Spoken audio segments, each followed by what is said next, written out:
সারা জীবন কষ্ট করে করিম শুধু একটা স্বপ্নই দেখত, একদিন সে ধনী হবে আর অভাব তাকে আর ছুঁতে পারবে না। এক বছর হঠাৎ তার ক্ষেতে জন্ম নিল এক অদ্ভুত ধান গাছ। ধানগুলো ছিল রূপার মতো ঝকঝকে।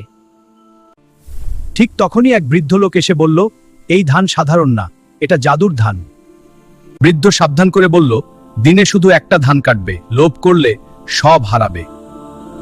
প্রথম দিন করিম শুধু একটা ধান কাটল, সেই ধান বিক্রি করেই সে অনেক টাকা পেল। বহুদিন পর তার ঘরে খাবার এলো। করিম মনে মনে বলল, এই জাদুই আমাকে বাঁচাবে।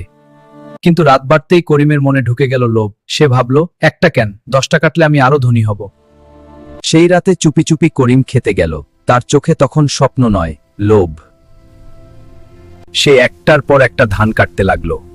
হঠাৎ আকাশ কালো হয়ে গেল। জাদুর ধান গাছ কালো হয়ে শুকিয়ে যেতে লাগলো। জাদু হারিয়ে গেল। করিম ধান গাছের পাশে বসে কাঁদছে। সোনালী ধানের মাঠে হালকা হাওয়া বইছে, সূর্যের আলো ধানের উপর পড়ছে। তোমার লোভ তোমাকে শেষ করেছে, এখন আর কিছুই করার নেই।